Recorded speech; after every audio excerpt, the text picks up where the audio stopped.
Olá pessoal, tudo bem? Essa é a nossa segunda aula de novas tecnologias educacionais. Vocês receberam a primeira aula, receberam também a avaliação. Depois vocês enviem a avaliação para mim. Vocês vão também responder uma avaliação sobre essa segunda aula. Sábado que vem, na próxima semana, vocês receberão a terceira aula. Então, o que nós vimos já da primeira? A gente viu o que é educação tecnológica, qual a sua história, a importância, os motivos e algumas dicas de como implementar. O que nós vamos ver hoje? Nós vamos ficar aqui em como implementar essa tecnologia em sua instituição escolar, na sua instituição de ensino. Então, vamos hoje ver como implementar essa tecnologia, essas novas tecnologias, e também a gente vai ver algumas experiências de pessoas que implementaram já no Brasil, alguns professores. No final a gente vai ver isso. Nós vamos ver também como se faz para unir esforços em torno dessa implementação. Tudo bem? Vamos lá. Então, antes de mais nada, o que eu preciso? O que eu preciso para implementar, para inserir a tecnologia educacional na minha escola? Então, eu não posso deixar de identificar a importância do diagnóstico na educação. Então, a avaliação diagnóstica, por exemplo, ela é a avaliação mais importante do processo de ensino-aprendizagem. Por quê, professor? Porque é nesse momento que eu vou saber onde estão meus alunos, onde eu estou como professor. Então, essa avaliação diagnóstica, do ponto de vista institucional e do ponto de vista de sala de aula, é muito importante. Com a tecnologia da educação não poderia ser diferente. Então, nós temos o diagnóstico como primeiro ponto para ser observado. Então, é preciso entender os alunos e professores da sua escola, em que momento eles estão conectados, a partir de quais dispositivos, quais são as redes sociais em que estão presentes e os sites que acessam. Esta investigação é essencial caso sua instituição pretenda estabelecer uma conexão verdadeira com seus públicos e propor usos significativos para a tecnologia educacional. Então, o importante, nós observamos, por exemplo, quais são as redes que os alunos frequentam, os professores. Então, eles já têm Instagram, Facebook, WhatsApp, Telegram. Quais são os dispositivos? Tem conexão através de celular, de smartphone, tem conexão através de notebook, de computador, televisão. Então, quais são os dispositivos e quais são as redes sociais que tanto professores e alunos dessa escola mais utilizam? Isso tem que ser levantado. Documentos normativos, geralmente o PPP da escola precisa prever o uso das novas tecnologias. Então, algumas escolas, vamos implementar, mas quando? Geralmente tem que ser no início do ano. Por quê? Porque eu preciso prever isso num PPP. Claro que algumas ações esporádicas, algumas ações isoladas podem acontecer. Eu vou falar isso no final, como é possível. Mas o ideal é que isso seja feito através de um projeto.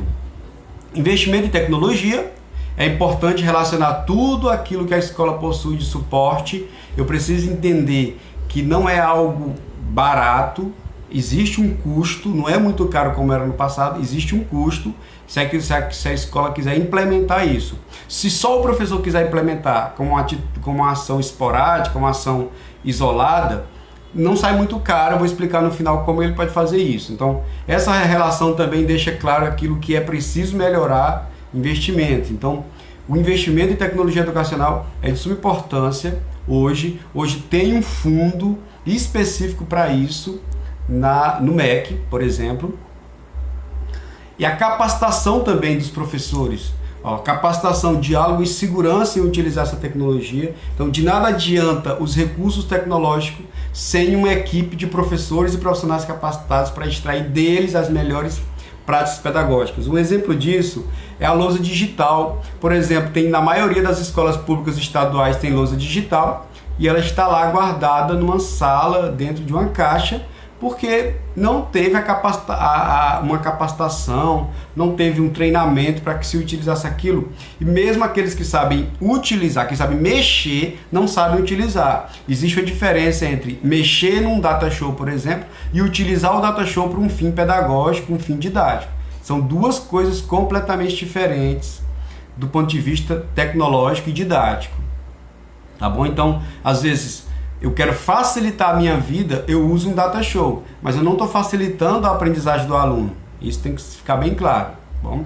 Então a formação dos educadores para a tecnologia é primordial, muito importante. É importante que haja um diálogo, uma ação importante é estimular o diálogo e a troca de experiência entre as equipes. Então, os professores que sabem mais mexer, que sabem mais operar, que têm mais afinidade com essa tecnologia, precisam trabalhar os outros professores. Os professores se sentem mais seguros, dispostos e motivados a utilizar a tecnologia quando compartilham as experiências de seus pares. Isso é muito importante. Sempre quando tem um sistema novo na escola, uma nova tecnologia, é importante que a escola faça um mapeamento para descobrir quem da escola já sabe trabalhar com aquilo ali, para que aquela pessoa possa compartilhar com os outros. Pode criar-se um grupo, pode compartilhar com os outros da sua experiência. Bom, então, às vezes um manual de instrução, ele é muito técnico, então uma pessoa que já trabalha com aquilo é muito mais importante do que o manual. Segurança, é preciso estimular o uso consciente e seguro dos recursos digitais por parte tanto das equipes da escola quanto dos estudantes. Então, como eu falei na aula passada, é o momento, quando for implementar, para se trabalhar como que se deve utilizar a internet no seu dia a dia e na escola também, de maneira segura e responsável. Os pais não podem ficar de fora, nós temos que entender isso. Então, qualquer trabalho que a escola for fazer, qualquer mudança pedagógica, didática que a escola for fazer, os pais têm que saber primeiro. Os pais precisam saber de antemão. Por quê, professor? Por questões legais, porque está na lei que os pais têm que participar do projeto da escola, e por uma questão didática. Se os pais souberem, qualquer dificuldade que apareça, eles já vão saber que aquele modelo está sendo trabalhado e que aquela dificuldade poderia acontecer, porque essa dificuldade já poderia ter sido prevista pelos professores e comissão pedagógica quando fosse falar com os pais. Então, isso tem que ficar claro para vocês. Então, os pais precisam entender como é que funciona a escola.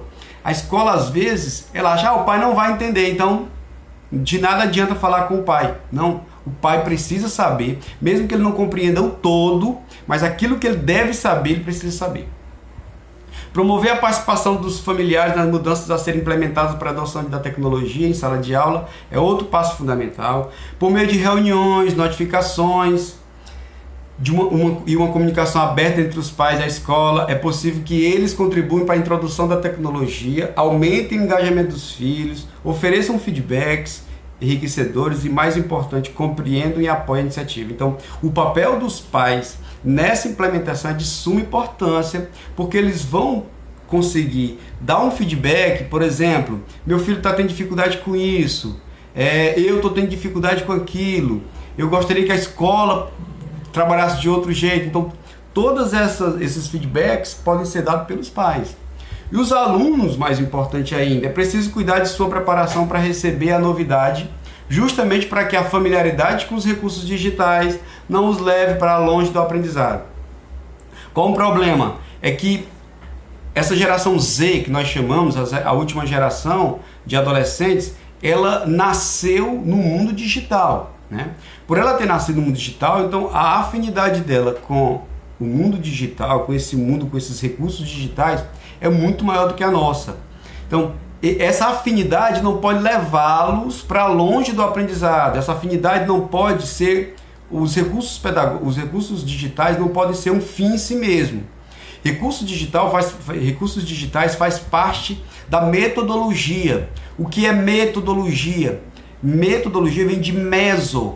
Logia é estudo de meso. O que é meso? Meio. Logia é estudo dos meios para se chegar a um fim. Qual é o fim? Aprendizado. Então, a tecnologia de educação, a tecnologia educacional, ela não pode ser um fim em si mesma. Ah, eu aprendi a mexer, tá bom demais. Não. Como é que eu uso aquele meio para que eu ensine meu aluno? Essa é a pergunta que tem que ser feita. Entendendo, e aí já que nós estamos falando de aluno, entendendo as demandas dos seus alunos.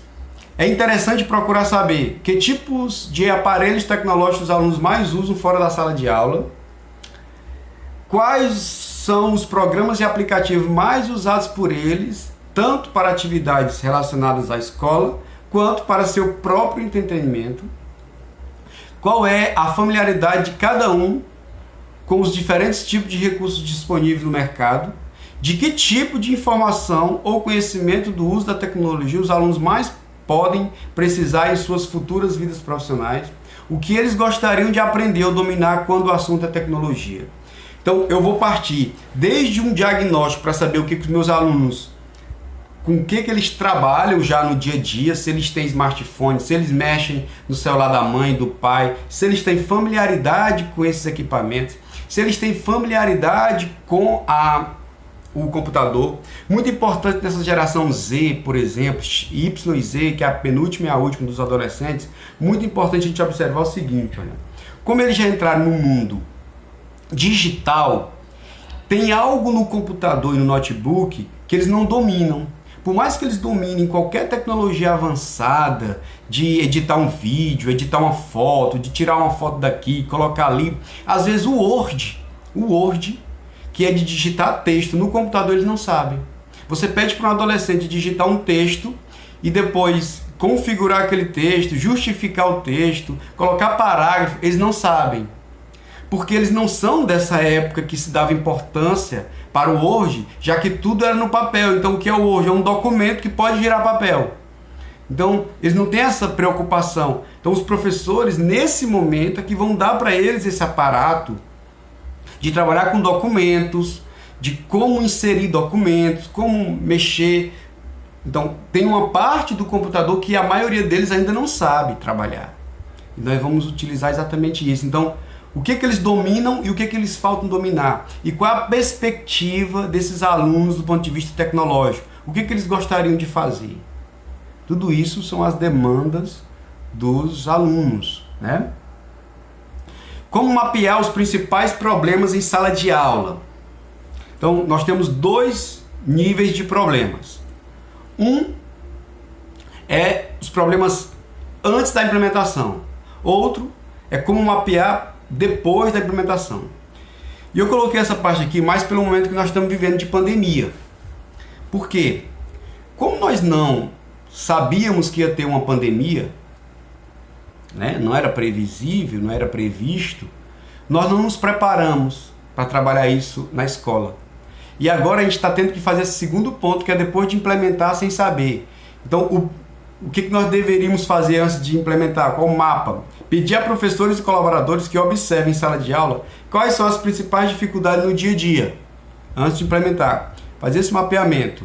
E depois, acompanhar a adaptação de professores e alunos para sanar possíveis resistências e dificuldades iniciais, que é o que nós estamos fazendo hoje nas escolas, ou deveríamos estar fazendo, é acompanhar como os alunos estão fazendo para aprender diante de uma aula remota que eles nunca tinham tido. Então, esse acompanhamento deveria estar acontecendo desde o primeiro dia de aula remoto que nós tivemos no Brasil. E algumas escolas estão fazendo, as que não estão fazendo estão erradas, porque era um momento novo e era um momento para a gente aprender a trabalhar as novas tecnologias. O monitoramento para prevenir problemas e garantir que as ferramentas continuem a ser usadas da forma correta e para analisar os resultados obtidos a fim de continuar avançando. Então, não só para detectar possíveis problemas, mas para saber para onde nós vamos quando nós precisarmos usar essa tecnologia. Vale lembrar que após a implementação é possível que problemas que passaram desapercebidos antes delas se revelem, como por exemplo dificuldade de alunos específicos com o uso da tecnologia, devendo ser então estudados e devidamente sanados. Nós temos distribuição de chip, de tablets e alguns sistemas públicos de educação Mas mesmo com essa distribuição, nós temos dificuldade dos alunos operarem isso. Professor, mas você não está falando da nova geração? Pois é, nessa nova geração tem alunos que não têm contato com isso. Alunos muito pobres, que os pais não têm smartphone em casa, da zona rural ou da zona urbana pobre, que não tem esse contato, e com o tablet pior ainda, tá bom? Como, já que eu falei de sistema, como o sistema de ensino pode ajudar? Então, claro, na rede pública nós temos uma dificuldade enorme, mas vou colocar aqui alguns pontos para que vocês saibam e possam cobrar. Porque de nada adianta eu saber o que devem ser feitas, saber que eles têm o papel de ajudar, se eu não sei cobrar, se eu só sei reclamar. Então, alguns sistemas de ensino oferecem facilidades, né, para que haja isso. Uma delas, que facilita bastante, é a qualificação e treinamento dos professores para a utilização da tecnologia na escola. Isso que vocês estão assistindo aqui tem que ser dado de graça pelo sistema escolar, sistema público, municipal ou estadual ou federal, tem que ser dado de graça. Já tem alguns cursos, como eu falei para você na aula passada, no Proinfo, do MEC, mas são muito reduzidos ainda. Tem que ser cursos mais voltados para a realidade de vocês. A instituição de ensino pode se sentir segura por estar disponibilizando aos seus alunos os materiais mais modernos e os professores mais preparados. De nada adianta eu ter materiais muito modernos se os professores não estão preparados para utilizar aquele material. Então, é de suma importância que o sistema de ensino trabalhe a qualificação dos professores. Um suporte constante durante o uso da tecnologia na escola. A utilização de recursos digitais está esporadicamente sujeita a falhas, sobrecargas e erros. Então, na escola ou no sistema de ensino, tem que ter alguém, deve ter alguém, ou muitas outras pessoas, ou uma equipe que dê suporte, para que quando der algum problema, sobrecarga, uma falha qualquer, o professor saiba para onde recorrer. Então tem que ter alguém ali bem informado. Isso acontece em toda empresa, do ponto de vista tecnológico. Você vai no supermercado, a moça do caixa, todo mundo do caixa ali, eles têm o mesmo conhecimento do caixa. Só que tem uma pessoa ali, naquele supermercado, que fica andando próximo aos caixas, que conhece muito mais do que elas. E quando der algum problema, essa pessoa que é voltada para a tecnologia, que conhece muito mais do que ela, sana o problema rapidinho. Entendeu? Então é alguém que conhece mais, que tem um conhecimento mais apurado, que pode resolver no momento. Isso em clínicas acontece isso, hospitais, por aí vai. Ambientes virtuais alinhados com o conteúdo da sala, dado em sala de aula e que possibilita aos alunos a navegação online. Então, importante que todo o sistema, já tem um projeto do governo federal, já está em andamento, já está sendo implementado em algumas escolas, internet fibra ótica ou banda larga em alguns lugares, de ótima definição, que nós podemos, a qualidade excelente, que pode acontecer isso. Ambientes virtuais permitem aos alunos experimentar novas formas de interação com as disciplinas. Então, que a escola tenha um acesso muito fácil à internet e que aquele acesso seja dado na hora que tem que ser dado. Não é disponibilizar acesso à internet para os alunos o dia inteiro para fazer qualquer coisa. Tem que ser algo para o ensino-aprendizado. Facilidade de utilização em plataformas diversas, celular, tablet, notebook e por aí vai. É imprescindível que esses recursos sejam utilizáveis nas mais diversas plataformas, hardwares, como computadores, smartphones e tablets. Então, que a escola possa explorar todo tipo de dispositivo para que o aluno se sinta à vontade para explorar esses dispositivos tendo acesso à internet. Dificuldades. Então, eu estou indo rápido aqui, para que o vídeo não fique muito longo e não tome muito tempo de vocês, mas nós temos algumas dificuldades para implementar isso. Então, a gente viu como implementar, quais são os parceiros na implementação, quais os cuidados que nós temos que ter para implementar tudo isso, e agora nós vamos ver quais as dificuldades maiores encontradas pelos professores na hora de implementar, no Brasil inteiro. Eu vou trazer algumas experiências que mudaram essa realidade. Resistência é uma das dificuldades. Dada a formação insuficiente nossa, torna-se mais difícil explorar as potencialidades pedagógicas das novas tecnologias. Na universidade por onde nós passamos, para formar qualquer licenciatura no Brasil, o mundo tecnológico é muito pouco explorado. Você vê uma disciplina e fala muito pouco resumido das novas tecnologias. Então, o ideal é que essa formação inicial seja muito mais ampla do ponto de vista tecnológico. Talvez os currículos serão alterados agora, a partir dessa pandemia, para buscar outras formas de implementar essa tecnologia. Então, outro fator que gera desconfiança é o medo de a tecnologia atuar como uma distração. Então, os alunos se distraírem para a tecnologia e não aprenderem. No uso da internet, por exemplo, o receio é que os alunos acabem desviando a atenção do conteúdo para as redes sociais. Ainda eu disse no slide passado, não é a internet para você entrar em redes sociais. O objetivo da internet na escola é para que haja aprendizagem. Por isso que os professores têm que ser bem informados de como trabalhar isso, quando. E a infraestrutura, talvez seja o maior empecilho, a maior dificuldade hoje no Brasil seja a infraestrutura, junto com a qualificação dos professores. No caso da rede pública, há um problema ainda maior, ainda anterior à apropriação das novas tecnologias, que é a falta de infraestrutura. Por exemplo, essa pesquisa feita de 2019, antes da pandemia, segundo uma pesquisa de 2019 do movimento Todos pela Educação, 63% dos professores da rede apontam o número insuficiente de equipamentos como limitador no uso dos recursos tecnológicos no ensino. Além disso, 54% indicam a velocidade insuficiente da internet como restrição. Se eu tenho uma internet que tem uma velocidade reduzida, para eu trabalhar isso, do ponto de vista tecnológico, é horrível. Quando a escola dispõe do equipamento, podem surgir novos empecilhos, como a falta de manutenção. Então, essa pesquisa descobriu que a infraestrutura ela está como um empecilho, porque mesmo quando eu tenho os equipamentos, mesmo quando eu tenho uma internet boa, falta manutenção. Então, por isso que eu falei de tudo isso anteriormente, agora há pouco. Tem que ter uma pessoa especializada, tem que ter equipamentos de qualidade, tem que ter uma internet boa, para que isso seja bem trabalhado na escola.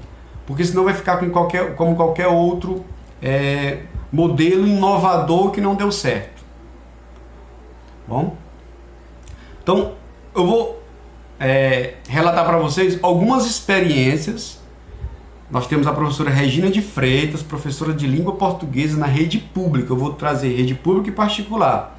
O que foi que a Regina fez? A Regina criou no ano passado um projeto que incorporou o uso do WhatsApp para o estudo dos gêneros textuais. Para isso, ela criou grupos com os estudantes dos 8º e 9º anos. 8º e 9º anos. Você não pode fazer isso com todo mundo. Você tem que saber com quem você está criando isso, qual é a idade daqueles alunos, qual a obediência daqueles alunos do ponto de vista de professor-aluno. Tudo tem que ser levado em consideração.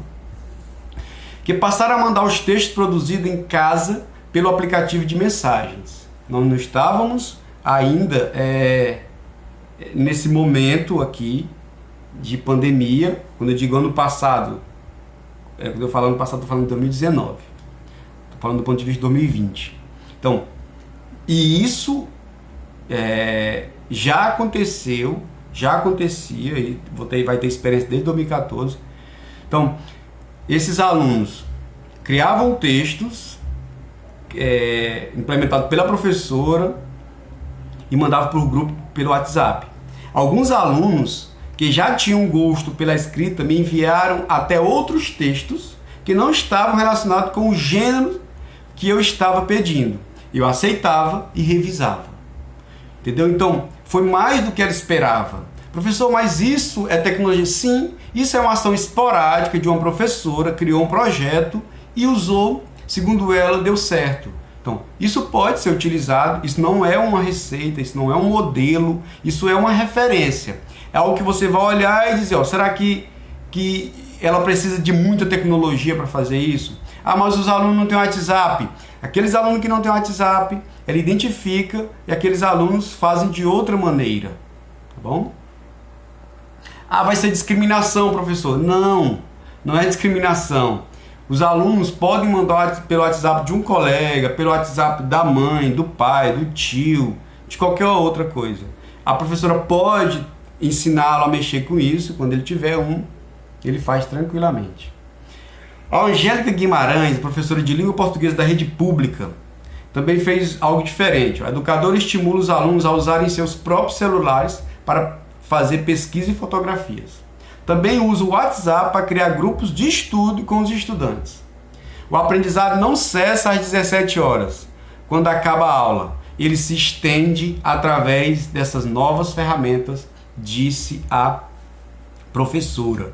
Então, algo simples, um grupo de WhatsApp, um grupo de estudo. Eu já fiz isso com alguns alunos meus de preparatório, grupos de estudo, grupo de WhatsApp. Isso funcionou bastante. Bom, o feedback é muito bom. Isso fiz com alunos do interior do Piauí, daqui de Teresina, e funcionou. Bom, então é algo que a gente precisa aprimorar, e todo mundo hoje tem um WhatsApp, quase todo mundo tem um WhatsApp, é algo muito fácil. Então é tecnologia educacional. O Rafael Ribeiro, professor de biologia da rede privada, ele fez algo também diferente, olha. O Rafael explora a tecnologia em sala de aula desde 2014, não estava nem falando de pandemia, como eu disse. Entre as principais vantagens da utilização desses recursos, ele destaca a possibilidade de mostrar vídeos e modelos 3D aos alunos, o que facilita a visualização dos conteúdos estudados. Ele está falando de biologia. Em biologia é muito importante isso em 3D. Claro que é de uma rede privada, mas isso já está disponibilizado também na rede pública. Além disso, o educador busca utilizar ferramentas que otimizem processos, como ele aplica hoje o que nós estamos usando muito, que é o Google Meet, que é o Google Sala de Aula. Também aplico provas utilizando o formulário Google, que é muito fácil de ser utilizado. Professor, como é que eu aprendo? Vá lá na internet e digite formulário Google. Ele vai te ensinar a fazer uma tabela, como se fosse uma tabela, um diário, um formulário, uma tabela de pesquisa, uma tabela de Excel mesmo. Ele te ensina a fazer. E quando você envia para outra pessoa, além da pessoa receber a tabela, ela recebe como faz também. Que corrige essa tabela, esse formulário que ele criou no Google Meet, que é muito fácil de criar, corrige automaticamente as questões testes, rápido. Já as dissertativas eu corrijo individualmente e envio a nota para o aluno por e-mail com o gabarito embaixo. Ou seja, todo esse processo ficou muito mais instantâneo. Esse professor usou tecnologia extra? Não, ele usou uma tecnologia hoje já disponível na internet. Os outros usaram o WhatsApp. É muito fácil hoje você usar essas tecnologias do Google, são de graça, são tranquilas. Google Formulário, por exemplo, te ensina a mexer com isso. Então, são tecnologias que estão à disposição, que basta eu buscar rapidinho que eu encontro a solução. Tudo bem? Então, são essas as informações que eu trouxe para hoje. Muito obrigado. Na próxima aula, na última aula, nós teremos um vídeo falando sobre os vários tipos de ensino a partir das novas tecnologias. Tá bom? Espero por vocês. Muito obrigado e até a próxima, se Deus quiser.